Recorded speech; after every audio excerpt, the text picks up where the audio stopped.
నమస్కారం. సుఖీ భవకు స్వాగతం. ఈ రోజు సుఖీ భవలో పిల్లల ఎత్తును పెంచే ఆయుర్వేద చిట్కాలివే. ప్రోస్టేట్ క్యాన్సర్ ను పట్టించే పిఎస్ఏ, మోకీళ్లలో బంధనాలు తెగితే ప్రమాదమే, పక్షవాతం అవగాహనే కీలకం. ఇంకా హెల్త్ టిప్. మన అందరికీ ఎత్తుగా ఉండటం అంటే మోజు. పొడవుగా ఉన్నవారు అన్నిట్లోనూ రాణిస్తారని, విజయం సాధిస్తారని అపోహపడుతూ ఉంటారు. నిజానికి పొట్టిగా ఉన్నవారు సాధించిన విజయాలకు కొదవే లేదు. అయినా కూడా కొందరు తల్లిదండ్రులు తమ పిల్లలు పొడుగ్గా పెరగటానికి టానిక్లు, మాత్రలు రాసివ్వాలని డాక్టర్లను అడుగుతూ ఉండడం కొత్తేమీ కాదు. నిజానికి పిల్లల ఎత్తు అనేది చాలా వరకు తల్లిదండ్రుల జన్యువులపై ఆధారపడి ఉంటుంది. అయితే ఇతరాత్ర కారణాల వల్ల తగినంత ఎత్తు పెరగని పిల్లలకు మన సంప్రదాయ వైద్యం తనవైన కొన్ని ప్రత్యేక పరిష్కారాలను చెబుతోంది. అవేమిటో ఇప్పుడు తెలుసుకుందాం. పిల్లలు ఎత్తు పెరగాలి, ఎత్తుకు తగ్గ బరువు ఉండాలి అని తల్లిదండ్రులు కోరుకోవడం సహజం. అయితే కొంతమంది చిన్నారుల్లో పెరుగుదల మందకొడిగా సాగడం, ఒక వయసొచ్చాక ఆగిపోవడం వల్ల సరైన ఎత్తు పెరగక పొట్టిగా కనిపిస్తుంటారు. తల్లిదండ్రుల జీన్స్ ఒక్కటే దీనికి కారణం అనుకుంటే పొరపాటే. ఎందుకంటే పోషకాహార లోపం, శరీరానికి సరైన వ్యాయామం లేకపోవటం, వారుండే వాతావరణం మొదలైనవన్నీ చిన్నారుల ఎత్తుపై ప్రతికూల ప్రభావం చూపుతాయంటారు నిపుణులు. తల్లిదండ్రులిద్దరూ పొట్టిగా ఉంటే పిల్లలు పొడవుగా ఉండడం దాదాపు అసాధ్యమనే చెప్పుకోవచ్చు. అయితే పోషకాల కొరత, శారీరక జబ్బుల మూలంగా తగినంత ఎత్తు పెరగని పిల్లలకు ఆయుర్వేద వైద్యం తనవైన కొన్ని ప్రత్యేక పరిష్కారాలను చెబుతుంది. సాధారణంగా పిల్లలు గ్రో అవ్వడానికి ఆడపిల్లలైతే 12 నుంచి 14 సంవత్సరాల కల్లా మంచి హైట్ వస్తారు. తర్వాత నెమ్మదిగా పెరుగుతారు అంతే. అలాగే మగపిల్లలు అయితే 14 నుంచి 16 సంవత్సరాలు, అప్పుడు వాళ్ళు షూట్ అవుతారు, మంచిగా ఎదుగుతారు వాళ్ళు. తర్వాత ఇంకా గ్రాడ్యువల్గా పెరుగుకుంటూ పోతారు. అంటే 18, 20, 21 సంవత్సరాలు కూడా పెరుగుతారు. కాకపోతే ఇప్పుడు పెరిగినంత 18 లోపల పెరిగినంత ఫాస్ట్గా మగపిల్లలు పెరగరు, 16లో పెరిగినంత ఫాస్ట్గా ఆడపిల్లలు పెరగరు. మరి ఎందుకు వీళ్ళు పెరగట్లేదు అని అంటే దీనికి మనం చూసుకోవాలి. పిల్లలు గ్రోత్ చార్ట్ అనేది ఉంటుంది. పిల్లలు ఎంత హైట్ పెరిగారు అనేది గోడ మీద గీత గీసి చూసుకుంటూ ఉంటే మనకు తెలుస్తుంది. మంచి పుష్టికరమైన బ్రేక్ఫాస్ట్ అంటే గుడ్లు, పాలు, చేపలు, అలాగే కొంత నాన్ వెజ్, చికెన్ లాంటిది, పాల పదార్థాలు, ఇవన్నీ వాళ్ళకి సక్రమంగా రోజు ఇచ్చేటట్టు చూస్తే కనుక పిల్లలు చక్కగా గ్రో అవుతారు. ఇది కాకుండా ఏంటంటే ప్రోటీన్ ఫుడ్ ఎక్కువ ఉండాలి పిల్లలకి, గ్రో అయ్యే పిల్లలకి. ఎందుకంటే మజిల్ మాస్తో పాటు హార్మోన్స్ వ్యవస్థ కూడా సక్రమంగా ఉంటుంది. కాబట్టి వాళ్ళకి ప్రోటీన్ రిచ్ ఫుడ్ అంటే ఎక్కువ పిండి పదార్థాలు తగ్గించి వాళ్ళకి మాంసాహారము, గుడ్లు, చేపలు లాంటివి ఇస్తూ వాళ్ళకి వెజిటేరియన్ టైప్ కూడా ఇవ్వాలి. ఎందుకంటే పూర్తిగా నాన్ వెజిటేరియన్ టైప్ కూడా పిల్లలకి మంచిది కాదు. ఎందుకంటే తామస గుణం ఎక్కువైపోతుంది. అలాంటప్పుడు వాళ్ళకి ఏం చేయాలంటే వాళ్ళకి శనగపప్పుతో చేసినవి, అందులో అత్యంత అమైనో యాసిడ్స్ అధికంగా ఉంటాయి శనగలు, అలాగే ఉడకబెట్టిన పల్సెస్ ఏవైతే ఉంటాయో అవన్నీ కూడా ఇవ్వచ్చు. డ్రై ఫ్రూట్స్ ఇవ్వచ్చు పిల్లలకి, తరచు నానబెట్టిన డ్రై ఫ్రూట్స్. అంటే వీళ్ళకి రకరకాలుగా ఇస్తే కనుక ఇంట్లో వండిన పదార్థాలు పిల్లలు చక్కగా గ్రో అవుతారు. ముఖ్యంగా ఈ 12 నుంచి 14 ఏళ్ళు పీక్ లెవెల్ కాబట్టి ఆ వయసులో ఆడపిల్లలకి హార్మోన్స్ వ్యవస్థ సెటిల్ అయిపోతుంది. కాబట్టి అప్పుడు వాళ్ళకి నువ్వులు, బెల్లము, నువ్వులు సంబంధమైనవి, అవిసెలు లాంటివి ఇస్తే కూడా పిల్లలు చక్కగా గ్రో అవుతారు. మగపిల్లల విషయానికి వస్తే కనుక అవిసెలు, నువ్వులు, డ్రై ఫ్రూట్స్, వాళ్ళకి ఏది నచ్చితే అది ఇంట్లో చేసిన పదార్థాలన్నీ పెట్టచ్చు. ముఖ్యంగా పిండి పదార్థాలు కొంతవరకు తగ్గించాలి. అలాగే బాగా నూనె పదార్థాలు, chips, cool drinks, ice creams, ఇవన్నీ తగ్గించాలి. బయట దొరికే పదార్థాలు. మన ఇంట్లో చేసిన పదార్థాలు అయితే పిల్లలు బాగా చదువుకుంటారు, మెదడు వృద్ధి చెందుతుంది, అలాగే వాళ్ళు గ్రో కూడా అవుతారు. వ్యాయామం విషయానికి వచ్చేసరికి పిల్లలకి 12 నుంచి 14 చాలా బద్ధకంగా తయారవుతారు. ఎందుకంటే అప్పుడే హార్మోన్స్ ఫామ్ అవుతూ ఉంటాయి.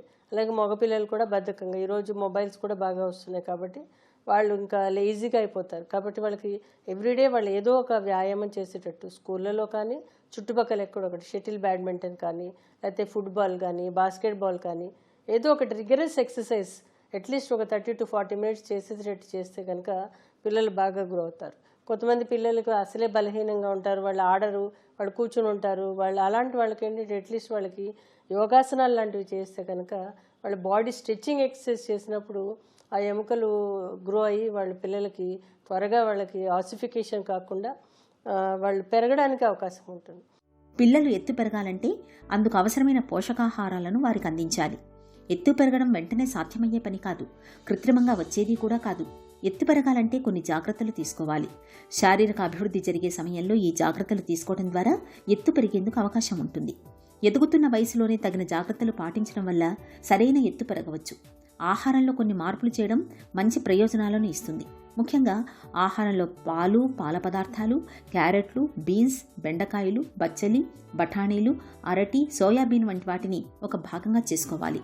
వీటిలో సమృద్ధిగా లభించే ప్రోటీన్లు, మినరల్స్, ఇతర ఖనిజ లవణాలు పిల్లలు వయసుకు తగ్గట్టుగా ఎత్తు పెరిగేందుకు దోహదం చేస్తాయి.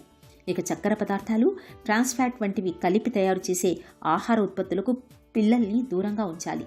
తగినంత ఎత్తు పెరగడానికి పిల్లలకు సమతులాహారంతో పాటు నిత్యం స్ట్రెచింగ్, వేలాడటం, స్కిప్పింగ్, సూర్య నమస్కారాలు వంటి వ్యాయామాలు మేలు చేస్తాయి.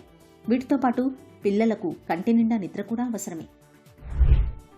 చిట్కాల విషయానికి వచ్చేసరికి పిల్లలకి చాలా మటుకు మనకి అశ్వగంధ చాలా బాగా పనిచేస్తుంది. కాకపోతే ఇది కొంత మలబద్ధకం అనేది చేస్తూ ఉంటుంది. కాబట్టి ఈ అశ్వగంధని ఒక 1/4 టీ స్పూన్ పొద్దున్న సాయంత్రం కనుక ఇస్తే కనుక వీళ్ళకి మెయిన్గా వాళ్ళ బ్రెయిన్ కాన్సన్ట్రేషన్ పెరిగి వాళ్ళు చేసే పని మీద కేంద్రీకృతమైనప్పుడు వాళ్ళ పని అని చెప్పినట్టు వింటారు, పని కూడా చేస్తారు వాళ్ళు. మార్కెట్లో మండూక పడిని అనేది దొరుకుతుందని బ్రహ్మి అంటారు. సో ఈ మండూక పడిని యొక్క ఔషధ రూపంగా తీసుకొచ్చి లేదా మండుకు పడిన యొక్క పౌడర్ తీసుకొచ్చి అశ్వగంధలో కలిపి పాలల్లో ప్రతిరోజు 1/4 టీ స్పూన్ ఒక్కసారి రోజుకి ఇస్తే కనుక ఈ యొక్క మేధి రసాయనం కింద ఉండడమే కాకుండా వాళ్ళ శరీరంలో ఈ హార్మోన్ వ్యవస్థ ఏదైతే ఉంటుందో అది బ్యాలెన్స్ అవ్వడానికి సహాయపడుతూ ఉంటుంది. ఇది కాకుండా ఏంటంటే వాళ్ళ సోయా సంబంధమైన పదార్థాలు కూడా పిల్లలకి ఇస్తే కూడా వాళ్ళు చాలా బాగా గ్రో అవుతారు. సోయా మిల్క్ లాంటిది, సోయా చంక్స్ కానీ, సోయాతో చేసిన టోఫు లాంటిది ఇస్తే కూడా చాలా బాగా పనిచేస్తుంది. చికిత్స విషయానికి వచ్చేసరికి పిల్లలు ఎందువల్ల పెరగలేదన్నది చూడాలి. వాళ్ళ యొక్క మజిల్ మాస్ పెరగడానికి కొన్ని ఔషధాలు ఉంటాయి. అలాగే కొంతమందికి ఎముకలు వృద్ధి చెందడానికి కొన్ని రకాలైన ఔషధాలు ఉంటాయి. ఇక్కడ ఏంటంటే వీళ్ళకి గ్రోయింగ్ ఏజ్ కాబట్టి వీళ్ళకి మనం కాల్షియం సప్లిమెంటేషన్స్ ఆయుర్వేదంలో చాలా చెప్పారు. ముఖ్యంగా ఏంటంటే వాళ్ళకి ప్రవాళ పిష్టి అని, ప్రవాళ భస్మ అని, పంచామృత పర్పటి అని రకరకాలైన ఔషధాలు ఉన్నాయి. అవన్నీ వాళ్ళ యొక్క ఏజ్ని బట్టి, వాళ్ళ యొక్క శరీర వ్యవస్థను బట్టి, హార్మోన్ వ్యవస్థను బట్టి సుమారు 3 నుంచి 6 నెలలు కనుక ఇస్తే కనుక చాలా చక్కగా గ్రో అవుతారు. కాకపోతే ఏంటంటే అవస్థ ఏదైతే ఉంటుందో, ఏజ్ గ్రూప్ ఏదైతే ఉందో 12 to 14 ఆడపిల్లలకి, 14 to 16 మగపిల్లలకి ఏదైతే అప్పుడు వాళ్ళు కరెక్ట్గా తీసుకుంటే కనుక కరెక్ట్గా హైట్గా అప్పుడు మనం ట్రిగ్గర్ చేసినట్టు అవుతుంది ఆ హైట్ని మనం అలా ఇస్తే కనుక బాగా గ్రో అవుతారు. పిల్లలు తగినంత ఎత్తు పెరగడానికి ప్రతిరోజు ఒక గ్లాస్ పాలలో కొద్దిగా బెల్లం, 5 మిరియాలు, అశ్వగంధ పొడి కలిపి రాత్రిపూట తాగిస్తుంటే మంచి ఫలితం ఉంటుంది. ఎండిన అంజీర పండ్లు, జీలకర్ర, పటిక బెల్లం తీసుకుని మెత్తగా పొడి చేసుకోవాలి. దీనిని సీసాలో భద్రపరచుకొని ప్రతిరోజు గ్లాసు పాలలో 1 స్పూన్ పొడిని కలిపి తాగిస్తుంటే త్వరగా ఎత్తు పెరిగే అవకాశం ఉంటుంది. పిల్లలకు ఉసిరికాయను రోజు అందించడం మేలు. ఇది పిల్లలు ఎత్తు పెరగడానికి సహాయపడుతుంది. ఇందులో ఉన్న C vitamin, phosphorus, calcium, minerals పిల్లలు పొడవు పెరగడానికి తోడ్పడతాయి. అలాగే గుమ్మడికాయను మెత్తగా ఉడకబెట్టి గోరువెచ్చగా ఉన్నప్పుడు దానికి కొంచెం పటిక బెల్లం పొడిని కలిపి కొంచెం తేనెను కూడా కలిపి ప్రతిరోజు టిఫిన్ తినే సమయంలో 2 స్పూన్ల చొప్పున తినిపించడం మంచిది. అయితే ఎన్ని జాగ్రత్తలు తీసుకున్నా పిల్లలు ఎత్తు పెరగనప్పుడు ఒంట్లో క్రాన్స్, సిలియాక్, థైరాయిడ్ హార్మోన్ లోపం, డౌన్ సిండ్రోమ్ వంటి క్రోమోసోమ్ సమస్యలు, పీయూష గ్రంథి సమస్యలు ఏమైనా ఉన్నాయేమో చూడాలి. వాటికి చికిత్స అందిస్తే పిల్లలు తగినంత ఎత్తు ఎదిగేలా చూసుకోవచ్చు. వయసు పెరుగుతున్న కొద్దీ మూత్రగండాలు కూడా పెరుగుతూ ఉంటాయి. ముఖ్యంగా మగవాడికి ప్రోస్టేట్ గ్రంథి పరిమాణము పెరగటం, తరచూ మూత్రానికి వెళ్లాల్సి వస్తూ ఉంటుంది. అయితే మనసు మూలల్లో ఎక్కడో ప్రోస్టేట్ క్యాన్సర్ గురించిన అనుమానము మొదలవుతూ ఉంటుంది. ఇలాంటప్పుడు 6 నెలలు, ఏడాదికోసారి ప్రోస్టేట్ స్పెసిఫిక్ యాంటీజెన్ పరీక్ష PSAను చేయించుకుంటే చాలు. ప్రోస్టేట్ గ్రంథిలో క్యాన్సర్ ఆనవాళ్లను చాలా ముందుగానే పసిగట్టొచ్చు. ప్రోస్టేట్ గ్రంథిలో క్యాన్సర్ ఆనవాళ్లను పట్టించే PSA పరీక్ష గురించి ఇప్పుడు తెలుసుకుందాం.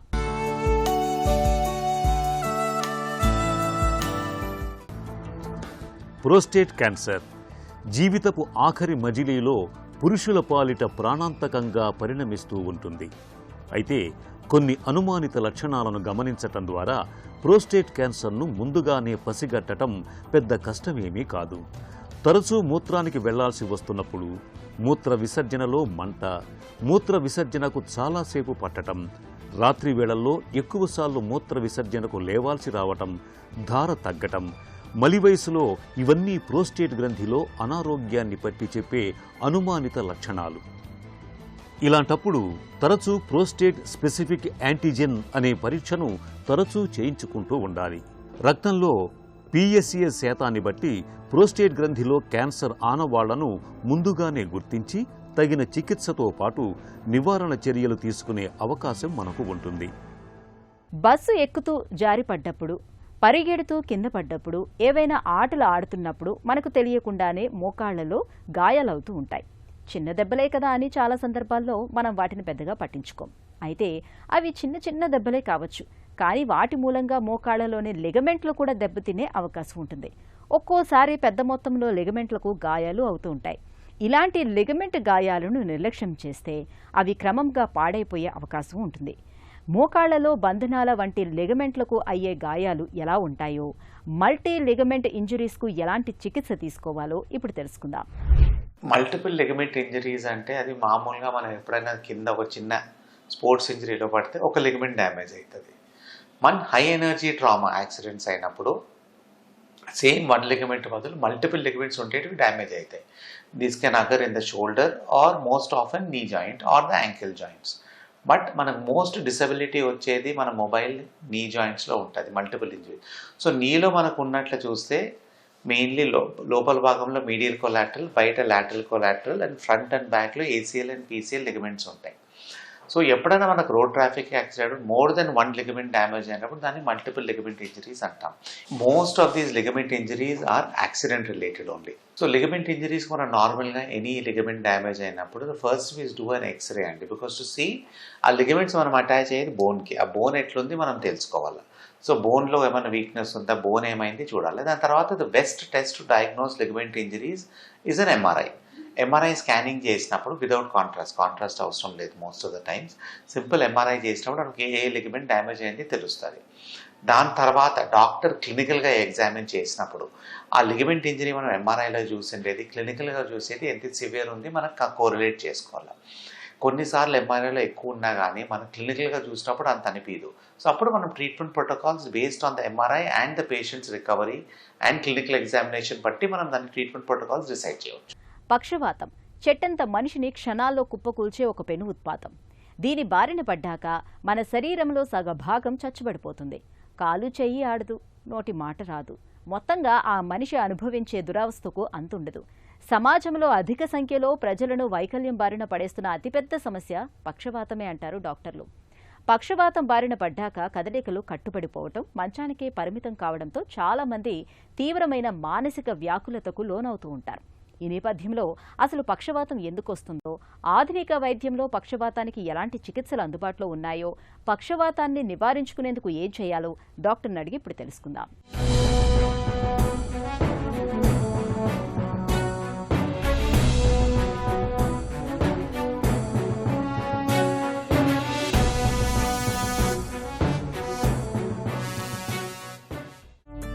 బ్రెయిన్ స్ట్రోక్ అంటే ఏంటి?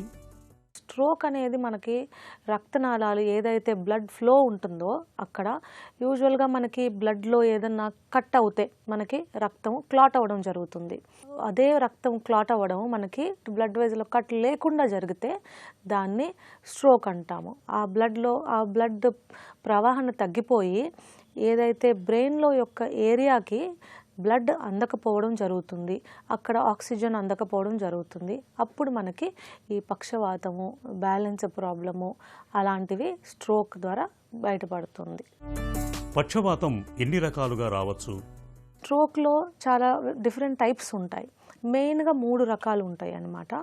ఫస్ట్ది ఇస్కెమిక్ స్ట్రోక్ అంటాం. కొవ్వు అనేది మన రక్తనాళాల లోపల కంప్లీట్గా బ్లాక్ అయినప్పుడు దాన్ని ఇస్కెమిక్ స్ట్రోక్ అంటాము. రెండవ రకము హెమరేజిక్ స్ట్రోక్ అంటాం. ఎక్కువ శాతం బీపీ ఎక్కువ ఉన్న వాళ్ళకి 200 పైన బీపీ వెళ్ళినప్పుడు మనకేమవుతుందంటే ఆ ప్రెషర్ ఎక్కువైపోయి రక్తనాళం బ్రెయిన్ లోపల చిట్లిపోవడం జరుగుతుంది. రక్తనాళం చిట్లిపోయినప్పుడు లోపల బ్లీడింగ్ అయ్యి ఆ బ్లడ్ మన బ్రెయిన్ ఏరియాని డ్యామేజ్ చేస్తుంది. సో దీన్ని హెమరేజిక్ స్ట్రోక్ అంటాము. మూడవ రకం కార్డియో ఎంబాలిక్ స్ట్రోక్ అంటాం. కార్డియో ఎంబాలిక్ స్ట్రోక్ అంటే అక్కడ కూడా రక్తనాళం బ్లాక్ అవుతుంది, కానీ గుండె సరిగ్గా కొట్టుకోకపోవడం వలన గుండె లోపల క్లాట్ అనేది ఫార్మ్ అవుతుంది. ఆ క్లాట్ మనకి బ్రెయిన్ దాకా వెళ్ళిపోయి బ్రెయిన్లో రక్తనాళాన్ని బ్లాక్ చేస్తుంది. దాన్ని కార్డియో ఎంబాలిక్ స్ట్రోక్ అంటాము. పక్షవాతం లక్షణాలు ఎలా ఉంటాయి? ఓన్లీ పక్షవాతము, మనకి చెయ్యి కాలు పట్టు తగ్గడము అనేది ఒక్కటే పక్షవాతము అని అనుకుంటుంటారు, కానీ అలా కాదు. చాలా డిఫరెంట్ ఫీచర్స్తో రావచ్చు స్ట్రోక్ అనేది. బ్యాలెన్స్, దీనికి ఒక నిమోనిక్ లాగా కూడా ఉంది, B fast, BEFAST. So B అంటే బ్యాలెన్స్. సో సడన్గా నార్మల్గా నడుస్తూ అన్ని పనులు చేసుకుంటున్న వాళ్ళకి సడన్గా బ్యాలెన్స్ ఇబ్బంది రావడము, నడుస్తున్నప్పుడు ఒక పక్కకి తూలిపోతున్నాను, కళ్ళు తిరుగుతున్నట్టు అనిపిస్తున్నాయి, సడన్గా వామిటింగ్ అవుతుంది. సో అది మనకి చిన్న మెదడులో స్ట్రోక్ అయినప్పుడు అలా రావచ్చు. ఈ ఐజ్ అంటే మనకి కంటి చూపు ప్రాబ్లం, కళ్ళు సరిగ్గా కనిపించట్లేదు, మసగ్గా కనిపిస్తున్నాయి, లేదంటే కంప్లీట్గా చూపు మొత్తం కనిపించట్లేదు అసలు, ఆ తర్వాత కాసేపటికి కనిపించడము, లేదా కళ్ళు రెండుగా కనిపించడం కూడా స్ట్రోక్ యొక్క ఫీచర్ అవ్వచ్చు. ఎఫ్ అంటే ఫేస్. సో ఫేస్లో మనకి ఎసిమెట్రీ అంటే ఫేస్ ఒక పక్కకి సొట్టపోయినట్టుగా అనిపించడము, నోట్లో నుంచి నీళ్లు తాగిన ఒక పక్క నుంచి కారిపోవడం జరగడము, అది ఫేస్ అన్నమాట.